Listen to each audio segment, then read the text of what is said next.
صفحان کی صحت بہتر ہونے لگی۔ علی نے روز صبح اٹھ کر صفحان کے لیے تازہ پانی سے بھری مٹکی رکھی، نرم گھاس لائی اور محبت سے اس کو کھلایا۔ صفحان آہستہ آہستہ صحت مند ہونے لگا۔ اب وہ چلتے وقت تھکن محسوس نہیں کرتا تھا۔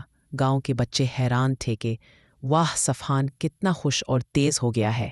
علی نے خوش ہو کر کہا، کیونکہ نبی کریم صلی اللہ علیہ وسلم نے ہمیں سکھایا ہے کہ جانور بھی محبت چاہتے ہیں۔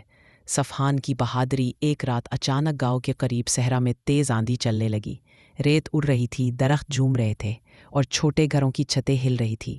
علی اور اس کا والد جانوروں کو محفوظ جگہ لے جا رہے تھے کہ اچانک انہیں احساس ہوا ایک ننھی بکری کہیں گم گئی ہے۔ علی پریشان ہو کر بولا، ابو، وہ چھوٹی بکری باہر رہ گئی، اگر آندھی میں پھنس گئی تو؟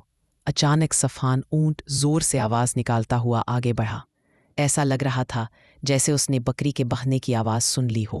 علی بولا، صفحان، کیا تم نے اسے دیکھا ہے؟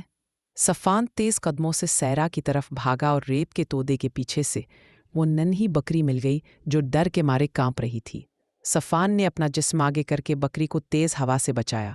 علی بکری کو گود میں اٹھا کر کہنے لگا، میرا بہادر صفحان، تم نے تو جان بچا لی۔ کچھ دن بعد نبی کریم صلی اللہ علیہ وآلہ وسلم دوبارہ اس علاقے سے گزرے۔ گاؤں والے خوشی سے جمع ہو گئے۔ علی شرماتے ہوئے صفحان کو لے کر آگے بڑھا۔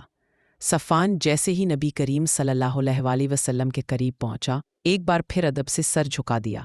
نبی کریم صلی اللہ علیہ وآلہ نے محبت بھری آواز میں پوچھا، کیسا ہے میرا دوست صفحان؟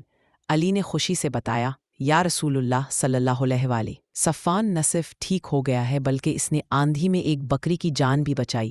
نبی کریم صلی اللہ علیہ وآلہ وسلم مسکرائے، وہ مسکراہٹ جس میں سکون ہی سکون تھا۔ آپ صلی اللہ علیہ وآلہ نے فرمایا، جس دل میں رحم ہو اللہ اسے عزت دیتا ہے، اور جو دوسروں کی مدد کرتا ہے اللہ اس کی مدد کرتا ہے۔ علی نے سر جھکا کر کہا، میں ہمیشہ صفحان کی حفاظت کروں گا۔ نبی کریم صلی اللہ علیہ وآلہ نے دعا دی، اللہ تم دونوں کو برکت دے۔